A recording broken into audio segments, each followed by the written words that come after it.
Going sub 30 on the 3x3 is a lot harder than it sounds, but it's very doable. And what I mean by this is that I definitely think that a lot of people who know how to solve the Rubik's Cube can go sub 30.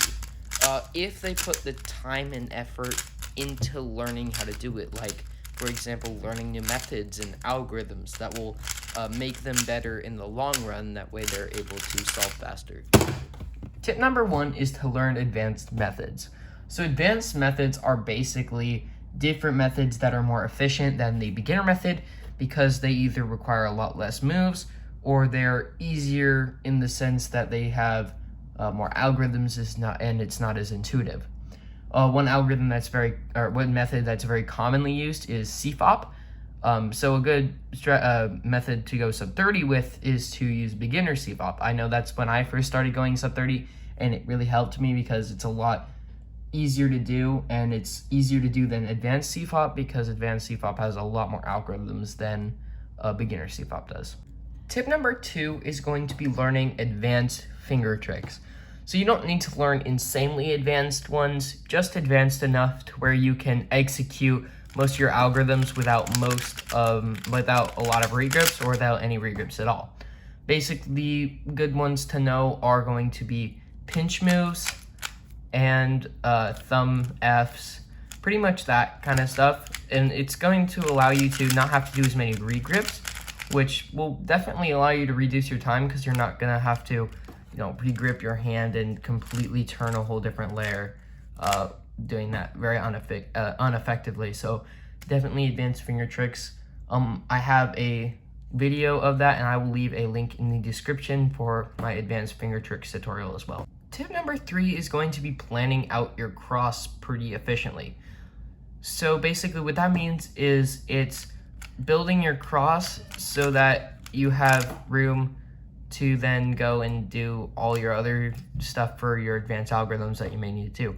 For example, for CFOP, you build the cross on the bottom so that you can insert F2L pairs easier, like this. And you can build them on the top rather than having to do a whole cube rotation. So this is definitely one of the more important ones. Also, planning out your entire cross is very important because it's going to reduce your time, and you do this during inspection. So when you do this, it's going to allow you to really reduce your time and overall solve better because it's not going to require you to think about really what you're doing. You kind of just do that during inspection and then execute the moves when you're ready to go. So after you've done the three steps that I just talked about, you're going to want to kind of do this. So this really helped me when I was first learning how to do advanced methods, and that is timing myself on specific things. For example, when I was learning CFOP, I would first time myself on how long it took me to do the entire cross, and then since I was stack mat, I would do the entire cross and just stop that, and then I would go on into F2L and see how fast, and then I'd go on to OLL and PLL. And then you can add all that up together and see really like a general idea of how long it's going to take you to do an overall solve on the cube. This also helps you to realize like things you could do better next time, and then you can kind of go on and see what you could improve on and then improve on it in your next solves.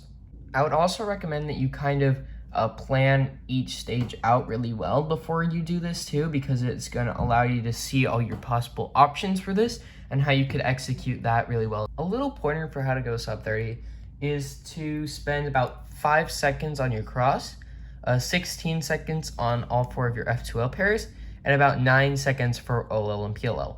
Now this is going to really allow you to basically regulate your time, and that will give about 30. So if you want to go under that, you're going to want to try to go a little bit under that, just by a little bit, so that you can actually go sub 30 and not stay at a 30-second level.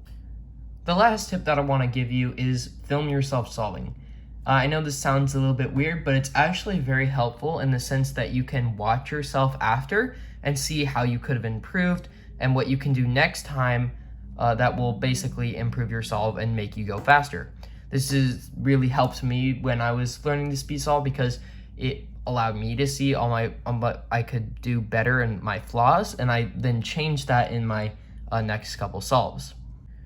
These are really important skills and tasks to know, and I definitely think that if you do this, you will definitely be able to go sub 30 and even beyond that.